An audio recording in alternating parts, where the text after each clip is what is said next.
Hello my dear friends, you're in the Military of the Summer channel, and today we will discuss the situation in Ukraine on the 24th of March of 2025. Today we have lots of very interesting updates, so let's start. And summarizing everything that have taken place since the beginning of this morning, we came to conclusion that most likely the ceasefire on the energy facilities is going to collapse, is going to fall.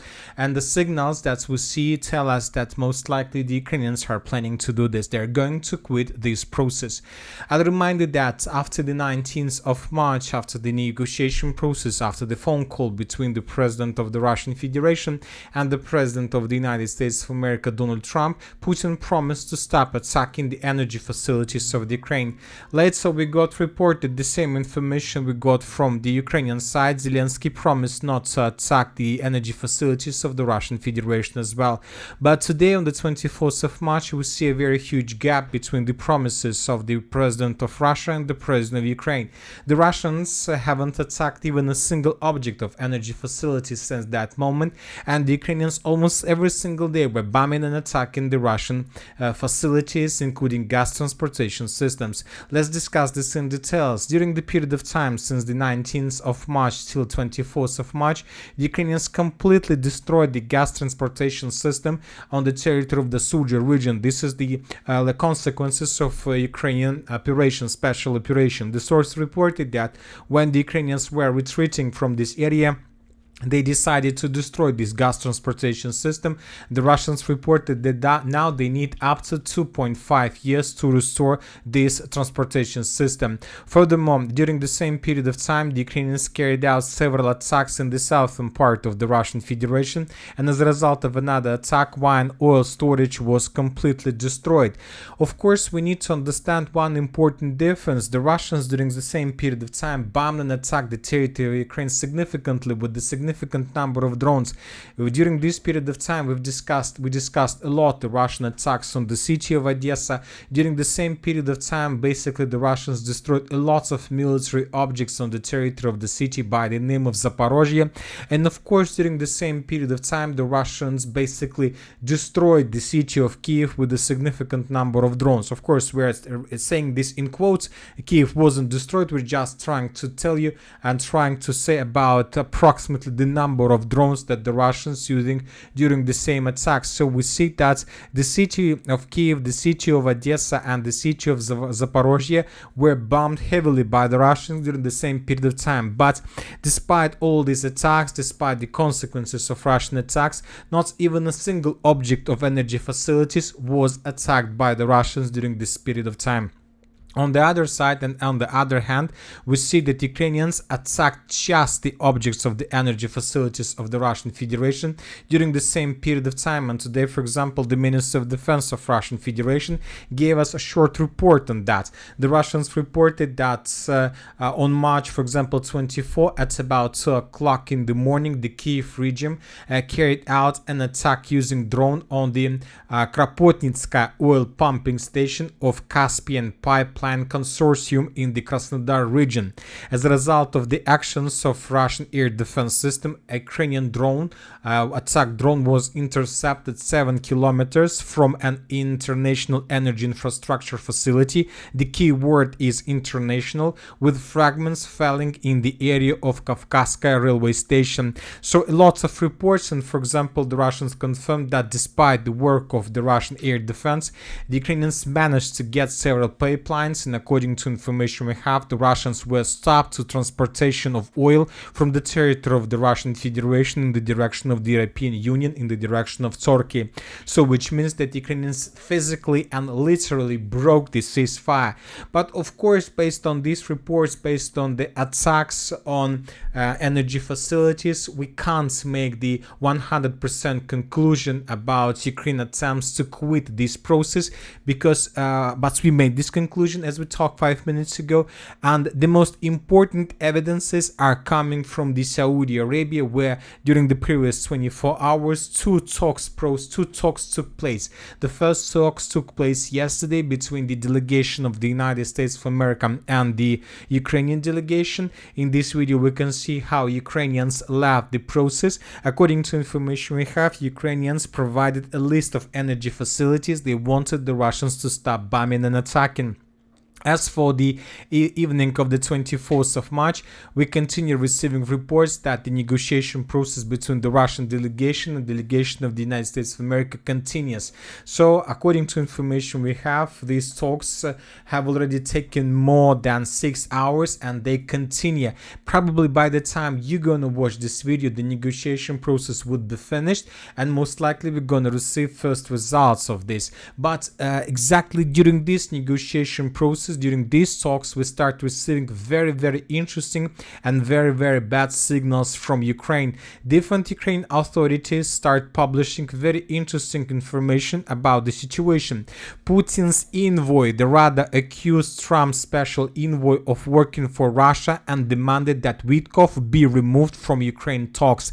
The head of the Ukraine Foreign Policy Committee, Mereshka, after Witkov's interview with Tucker Carlson, said that US President's special envoy broadcasts Russia's propaganda and could be Putin's envoy. In that interview, Witkov spoke positively about Putin and allowed that Ukraine would cede territory to Russia.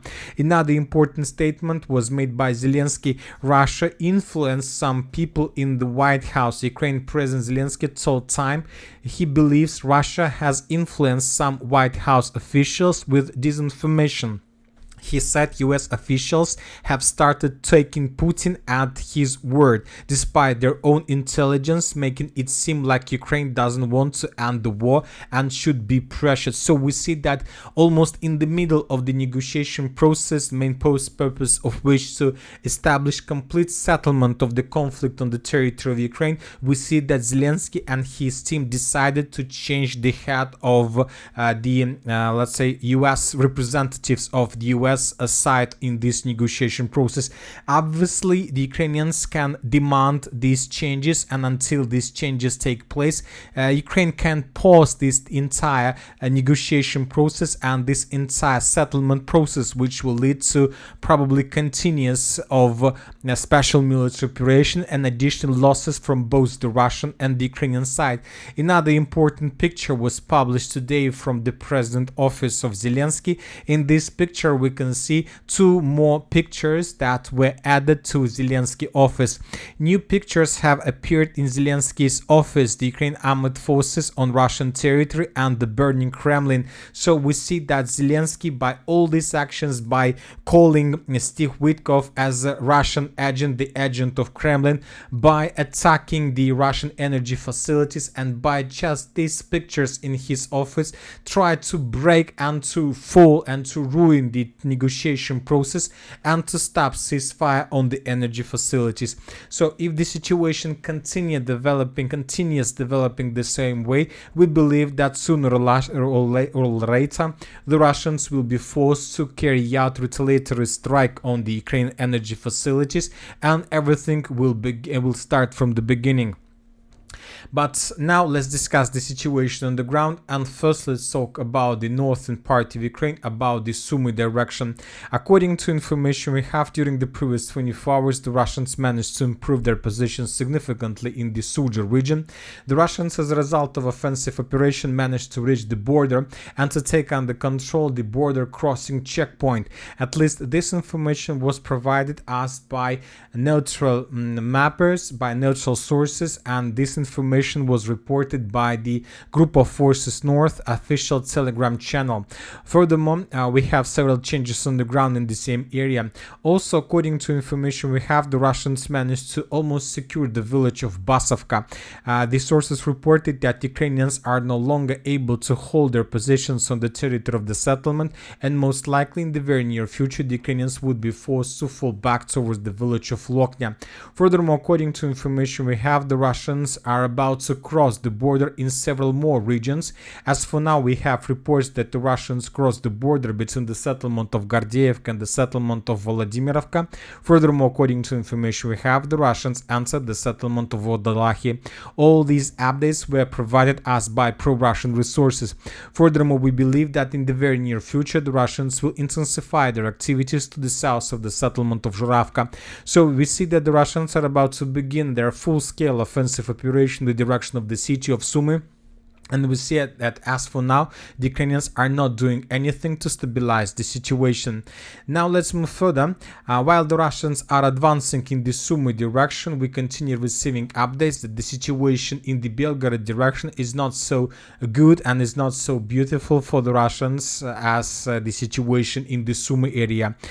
Furthermore, we got report that the Russians attacked the city of Sumi. In this video, we can see the consequences of another Iskander strike on the temporary deployment point of the armored forces of Ukraine. The Ukrainians during the previous 24 hours also attacked the Russian positions. In this video we can see how the Ukrainians, as a result of intelligence reconnaissance operation, managed to discover the concentration of Russian helicopters in the vicinity of the settlement by the name of Ivnya, and then the Ukrainians bombed and attacked this territory with HIMARS system, and 4 helicopters were completely damaged and destroyed. At the same time, the clashes continue on the ground. According to information we have, during the previous 24 hours, the Ukrainians indeed managed to enter the settlement by the name of Demidovka and to take under control up to 80% of this village. And this information was confirmed both by geolocations and both by different mappers. In this video, for example, we can see how a Russian drone Ansat was flying above the territory of the village, trying to find Ukrainian positions, and when the Russians found the positions of the armored forces of Ukraine on the territory of the village, the Russians began bombing and attacking them, and then the Ukrainians were forced to change their positions because they were discovered. Another important video is coming from the most western part of the same settlement. In this video we can see almost the same picture. The village, as you can see, was pretty damaged, and in this video we can see 3 soldiers of the armored forces of Ukraine that were moving from the eastern part of this block of the village in the western direction. And furthermore, several mappers also adjusted their maps in Ukrainian favor. Summarizing everything, and based on all these events, we have adjusted the map, and now we have no doubts that Ukrainians control up to 80% of the settlement. The Russians managed to save their positions in the forest that located in the northwestern part of the village, and the Russians are trying not to allow the Ukrainians to take this territory under control. From the other side, when the Ukrainians managed to cut the main supply line that goes between the village of Popovka and the village of Demidovka, we're talking about this part, Ukrainians intensified their activities to the west of Popovka. Today we got lots of reports that Ukrainians start crossing the river and began offensive operation with the purpose to outflank the city, the village of Popovka and the village of Demidovka, and to attack the Russians in the village of Demidovka from the north. So we believe if the Russians are not going or are not able to stabilize the situation in the next 24 hours, we believe that Ukrainians will be able to take everything in this pocket under complete control, and probably even tomorrow we will adjust the map in the Ukrainian favor. Another important video is coming from the village of Grafovka. Today, according to information we have, the Ukrainians, as a result of HIMARS strike, managed to destroy a bridge in the central part of the settlement. Basically, the village of Gradovka was cut in 2 by the Ukrainians as a result of this attack. As you can see now, the Russians can't use this bridge for vehicles. Maybe just infantry can walk through this bridge, but it's also very risky. Anyway, we see that the main supply road was destroyed, and now this part of Grafovka basically currently is located on the Ukrainian side, which means that most likely in the very near future the Ukrainians also will be able to establish complete control over this part of the village. So we believe that during the next 24-48 hours, if nothing changes, the Ukrainians would be able to establish complete control over the territories inside of these yellow lines. So the situation for the Russians, telling the truth, is becoming critical, and we don't see that the Russians are planning to stabilize the situation. Maybe in the very near future they will be able to do this, but as for now the things are developing not in their favor when talking about the Belgorod direction. Of course, we need to keep in our minds the losses that Ukrainians suffer in this direction. Maybe the losses are so huge, so the Russians basically allow the Ukrainians to, let's say, get these territories with this price they're paying think maybe is completely nonsense or completely useless progress. Now let's move further and let's discuss the situation in the north in Kupyansk direction. Today several sources reported that the Russians managed to improve their position significantly in the northern part of the city of Kupyansk. As a result of offensive operation, the Russians basically managed to enter the eastern part of the village by the name of Malashapkovka. The sources reported that currently everything that is located inside of this red line is already under complete Russian control. As for different mappers, they show almost the same changes on their maps, mainly the pro-Russian resources. When talking about pro-Ukrainian sources or neutral sources, they still haven't published anything about this, so maybe we will get some information in the very near future. Now let's move further and let's discuss the situation in the central Kupyansk direction. During the previous several days, we received lots of reports about the situation in the village by the name of Nadia. Yesterday, the Ukrainian sources published a report that as a result of offensive operation, they managed to establish complete control over the settlement, but starting on the 24th of March, lots of pro-Russian resources reported that as a result of decisive counterattacks, the Russians managed to restore control over the settlement. But telling the truth, we still continue receiving reports that Ukrainians control the village, and most likely now the Russians are trying to counterattack, but it's too early to say that the Russians managed to restore control over this lost village. As for now, we have just a lot of geolocations, the proofs that confirm Ukrainian control or at least Ukrainian presence in this area. As for now, we are keeping this territory under complete Ukrainian control. Furthermore, during the previous 24 hours, the Ukrainians carried out several counterattacks in the vicinity of the village by the name of Zelený Gai. They managed to improve their positions, and furthermore, the Ukrainians managed to counterattack in the area of Steppe Kopanki and basically to cut the village in two. At least this information was provided us by neutral mappers. As for now, without any proofs. Now let's move further and let's discuss the situation in the vicinity of the city by the name of Konstantinovka. And now we have no doubts that the city of Konstantinovka is going to be a place for a general battle over 2025. The Russians are planning to attack this area from many directions. The Russians are planning to attack this settlement from the east through the city of Chasov. The Russians in the very near future are planning to begin offensive operation from the southern direction, from the city of Toretsk, where during the previous 24 hours the Russians managed to improve their positions in the northwestern part of the settlement. In this video we can see how the Ukrainians were after withdrawing the Russians exactly in this point. Based on this video we have adjusted small contested area in the Russian favor, so we see that we are receiving more and more proofs that confirm almost complete control over the city of Toretsk by the Russians. We have just some doubts about this micro district of Zabalka, but we believe that this micro district would be secured by the Russians as well in the very near future. But the most important updates are coming not from this part but from the pocket between the settlement of Vozdvizhenka and Toretsk itself. Today the Russians, as a result of offensive operation, managed to break through the Ukrainian defense belt and basically to defeat the Ukrainians completely in their first defense line. Today the Ukrainian sources published the video how they were bombing and attacking and after withdrawing the units of the armored force of the Russian Federation on the territory by the name of Alexandropol. Based on this video, based on the geolocations we managed to find in this video, we have adjusted the map. For example, this is the situation by the end of the 23rd of March of 2025, and this is the situation by the beginning of the 24th of March of 2025. We see that the Russians attacked the Ukrainian positions from the east, and as a result of offensive they managed to break Ukrainian defense and to enter both villages, the village of Alexandropol and the village of Pantelimonovka. Furthermore, this information later, a few hours later, was confirmed also by several very reliable pro-Russian resources.